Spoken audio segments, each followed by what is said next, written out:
ఈ వీడియోలో మనము కోడ్నెస్ట్ గురించి మనం మాట్లాడుకుందాం. KodNest training institute in Bengaluru. Basic గా మీరు అందరూ ఒక విషయం అర్థం చేసుకోవాలి. సాఫ్ట్వేర్ ఇన్స్టిట్యూట్ ని మనం సెలెక్ట్ చేసుకునేటప్పుడు కంపల్సరీ ముందుగా మనం కోర్స్ కి సెలెక్ట్ చేసుకునే దానికి ఫైనల్ చేసుకోవాలి. అంటే చాలా మంది ఏం చేస్తారంటే వాళ్ళు పర్టికులర్ గా ఫ్రీ కెరీర్ కౌన్సిలింగ్ అంటారు ఇన్స్టిట్యూట్ వాళ్ళు. ఎందుకంటే వాళ్ళకున్న ఒక 2-3 కోర్సుల్లో లేకపోతే ఒక 10 కోర్సుల్లో లేకపోతే వాళ్ళకు రన్నింగ్ బ్యాచ్ ఏదైతే ఉందో దానికి సంబంధించిన ఇదే బాగుంది, దీంట్లో మీరు జాయిన్ అవ్వండి అన్నట్లు మీకు అదే కోర్సులో మిమ్మల్ని జాయిన్ చేసుకోవడానికి కెరీర్ కౌన్సిలింగ్ ఇదే బాగుంది అని చెప్పి జాయిన్ చేయడం జరుగుతుంది. సో నేను ఏమంటున్నానంటే before going to the institute ఇది ఎందుకు మీరు ఫైనల్ చేసుకొని దాంట్లో ఇప్పుడు ఒక కోర్సు ఫైనల్ చేసుకోండి. అంటే ఒక ఇన్స్టిట్యూట్ సెలెక్ట్ చేసే ముందే selecting right technology is also very important before selecting right software institute. So ముందే మీరు డిసైడ్ అయిన తర్వాత ఆ టెక్నాలజీ ఎవరు బాగా ప్రొవైడ్ చేస్తున్నారు అప్పుడు మీరు రీసెర్చ్ మొదలుపెట్టి మీరు ఇన్స్టిట్యూట్ వెళ్ళడం చేయాలి. And at the same time మనం ఒక ఇన్స్టిట్యూట్ ని సెలెక్ట్ చేసుకునే ముందు అసలు ఇన్స్టిట్యూట్ ప్రొవైడ్ చేసిన టెక్నాలజీ ఇప్పుడు కాల్స్ ఉన్నాయా లేదా, ఇప్పుడు ట్రెండింగ్ ఉందా లేదా, ఇది మనం ఖచ్చితంగా తెలుసుకోవాలి. అలా కాకుండా మనం డైరెక్ట్గా ఇన్స్టిట్యూట్కి వెళ్ళిపోయి సో మనము వాళ్ళు ఫ్రీ కెరీర్ కౌన్సిలింగ్ అన్నారని చెప్పి డెఫినెట్లీ ఫ్రీ కెరీర్ కౌన్సిలింగ్ అంటారు. Definitely every one is doing business, అందరూ బిజినెస్ చేస్తున్నారు, ఎవరు బిజినెస్ చేయట్లేదు. అండ్ ఈవెన్ దో రేపు మీకు జాబ్ వచ్చినా కానీ డెఫినెట్లీ మీరు ఫ్రీగా అయితే చేయరు. And at the same time నేను బిజినెస్ చేయట్లేదని నేను చెప్పట్లేదు, ఐఎమ్ ఆల్సో ఇప్పుడు నేను కూడా బిజినెస్ చేస్తున్నా. బట్ ఒక టైప్ ఆఫ్ బిజినెస్ ఒక్కొక్కరిది ఒక్కో టైప్ ఆఫ్ బిజినెస్ ఒక్కో టైప్ ఆఫ్ ఎర్నింగ్ అనేది ఉంటుంది, రైట్? సో ఇక్కడ ఏంటి వాళ్ళు ఫ్రీ కెరీర్ కౌన్సిలింగ్ అంటారు, వాళ్ళ కోర్సులో జాయిన్ అవుతారు, వాళ్ళకి దానికి సంబంధించిన అది వర్కౌట్ చేస్తారు. సో ఇక్కడ మనం అందుకని నేను ఏం చెప్తున్నాను, before going to the institute please select right technology which suits for you. మనకి ఏ సూట్ అవుతుందో సెలెక్ట్ చేసుకోవాలి. అండ్ ట్రెండింగ్లో ఉన్న కోర్సెస్ ఇన్స్టిట్యూట్ ప్రొవైడ్ చేస్తున్నా లేదా మనం తెలుసుకోవాల్సిన అవసరం ఎంతైనా ఉంది. అప్పుడు మనం అప్రోచ్ అయ్యి ఇన్స్టిట్యూట్ని ఇది ఎలా ఉంటుంది సర్వీసెస్ ఇవన్నీ మనం తెలుసుకోవాలి.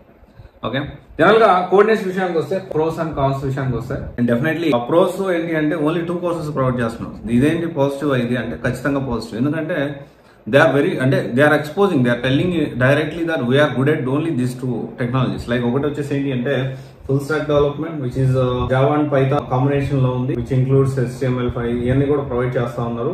And hands on interactive live training and hackathon and mock interviews and తర్వాత వచ్చేసి అన్లిమిటెడ్ జాబ్ ప్లేస్మెంట్ సపోర్ట్ అన్నారు. We need to talk about this definitely.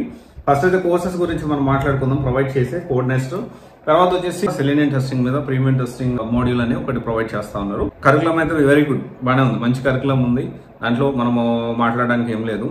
And definitely positive విషయం చెప్పాను ఆల్రెడీ, 2 కోర్సెస్ ప్రొవైడ్ చేస్తున్నారు.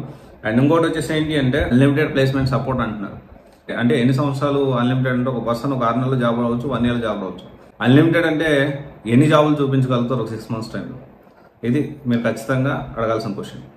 ఇంకోటి వచ్చేసి ఏంటి అంటే కోడ్నెస్ట్ యాప్ ఒకసారి చెక్ చేస్తే కొన్ని బగ్స్ ఉన్నాయి అని స్టూడెంట్స్ మాట్లాడుతూ ఉన్నారు. సో బెటర్ ఈ గో విత్, ఒకవేళ బగ్స్ క్లియర్ చేస్తే well and good, if not ఆఫ్లైన్కి ప్రిఫర్ చేయడానికి ప్రయత్నం చేయండి బెంగళూరు. అండ్ ఇంకోటి వచ్చేసి ఏంటి అంటే కోడ్నెస్ట్లో నేను జాయిన్ అవ్వాలో వద్దని నేను చెప్పలేదు. కోడ్నెస్ట్లో ఎలా ఉంది ఏంటి అనేది ఓవర్ వ్యూ మీకు ఇస్తా ఉన్నాను. At the end of the video you can decide on your own whether you want to join or not అనేది. సో ఇంకో విషయం వచ్చేసి ఏంటి అంటే ఆఫ్లైన్ మీరు ప్లాన్ చేసుకోవచ్చు. అండ్ అన్లిమిటెడ్ ప్లేస్మెంట్ అసిస్టెన్స్ అంటున్నారు. కోర్స్ కంటెంట్ పై చాలా బాగుందండి, ఖచ్చితంగా చెప్తున్నాను. Okay, course content is good. ఒకవేళ మీరు అక్కడ జాయిన్ అవుతారా లేదా అనేది up to you. Course content అయితే చాలా మంచిగా ఉంది. అండ్ ఇంకోటి వచ్చేసి ఏంటి అంటే ఆఫ్లైన్ మీరు ప్లాన్ చేసుకోవాలంటే చేసుకోవచ్చు. బ్యాసేజ్ ఎంత ఉంది, ఇమీడియట్ ఎఫెక్ట్ డౌట్ క్లియర్ చేస్తున్నారా, మార్నింగ్ ఒక 1 or 2 hours క్లాస్ తర్వాత మనం అక్కడ ఉండి ప్రాక్టీస్ చేసుకోవడానికి మనకి ల్యాబ్స్ అని ప్రొవైడ్ చేస్తున్నారా. అన్లిమిటెడ్ ప్లేస్మెంట్ అసిస్టెన్స్ అంటున్నారు. ఒక 3 months కోర్స్ కంప్లీషన్ అయిపోయిన తర్వాత ఒక 3 months టైంలో అట్లీస్ట్ ఎన్ని ఇంటర్వ్యూస్ చూపించగలుగుతారు అనేది ఖచ్చితంగా మనం తెలుసుకోవాలి.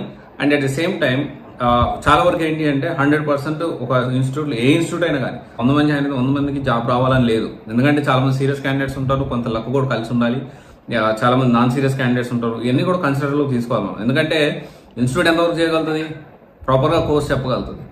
అండ్ ఆల్సో అక్కడ వాళ్ళకున్న కనెక్ట్స్తో కొంతవరకు జాబ్లు ఇక్కడ ఉన్నాయని చెప్పగలుగుతుంది. ఇక్కడ మనం మన సైడ్ నుంచి ఏంటి అంటే సబ్జెక్ట్ అయితే ఇవ్వగలుగుతుంది, మన సైడ్ నుంచి కంప్లీట్ ఇన్స్టిట్యూట్ మీద డిపెండ్ అవ్వడం కూడా కరెక్ట్గా. సో ఇవన్నీ మీరు కన్సిడర్ చేసుకొని ప్రాపర్గా ప్లాన్ చేసుకొని ముందుకు తీసుకెళ్ళండి. ప్రెసెంట్ అయితే ఇప్పుడున్న సినారియోలో అయితే టెస్టింగ్ అయితే ఓన్లీ ఎక్స్క్లూజివ్గా టెస్టింగ్ మీద కాల్స్ అయితే కొంచెం తక్కువగానే ఉన్నాయి. కాంపిటీషన్ కూడా చాలా ఎక్కువ ఉంది. అండ్ వీళ్ళు ప్రొవైడ్ చేసే కోర్సెస్ టెక్నాలజీ ట్రెండింగ్లో ఉందా లేదా మనం డిస్కస్ చేసుకుంటే and as full stack development model అయితే బాగానే ఉంది. So definitely Java and Python రెండు కాంబినేషన్ లో చెప్తా ఉన్నారు. సో ఇది మోస్ట్లీ జావా మనము ప్రిఫర్ చేయొచ్చు. అండ్ దాంతోపాటు ఏంటి అంటే కొంత మనం ప్లాన్ చేసుకోవాల్సిన విషయం ఏంటి అంటే డైరెక్ట్ గా జాబ్ కాకుండా ఇంటర్న్షిప్ బేసిస్ లో ఫస్ట్ ఇంటర్న్షిప్ అలా మనం ట్రై చేసేదానికి ఛాన్సెస్ అయితే ఉంది. సో ఇవన్నీ మీరు కన్సిడర్ చేసుకొని ఇవన్నీ పాయింట్స్ నోట్ చేసుకొని అప్పుడు మీరు జాయిన్ అవ్వవద్దు అనేది యూ కెన్ డిసైడ్ అనే ఓన్. నేను కొన్ని మీకు ఇన్పుట్స్ అయితే ప్రొవైడ్ చేశాను. డైరెక్ట్ ఎప్పుడైనా కానీ కోడ్నెస్ లో జాయిన్ అవ్వాలా, లేకపోతే ఇక్కడ జాయిన్ అవ్వాలి, అక్కడ జాయిన్ అవ్వాలి, ఇక్కడ పర్టికులర్ గా నేను ఈ కోర్స్ జాయిన్ అవ్వాలి అలాంటి క్వశ్చన్స్ చేయండి. So that will be better. అంటే మీరు ముందు ఇన్స్టిట్యూట్ సెలెక్ట్ చేసుకునే దానికంటే ముందు మీరు కోర్స్ సెలెక్ట్ చేసుకోండి. ఓకే, మీకు ఏది సూట్ అవుతుంది, మీ బ్యాక్గ్రౌండ్ ఏంటి, కోడింగ్ సైడ్ వెళ్ళాలనుకుంటారా, నాన్ కోడింగ్ సైడ్ వెళ్ళాలనుకుంటారా అనేది ఆలోచించుకొని అప్పుడు you can think about institution. Okay, institution గురించి అప్పుడు మీరు మాట్లాడచ్చు. Okay, thank you. This is Raj signing off CBSE Guidance Private Limited, one stop solution for all job oriented courses. Thank you.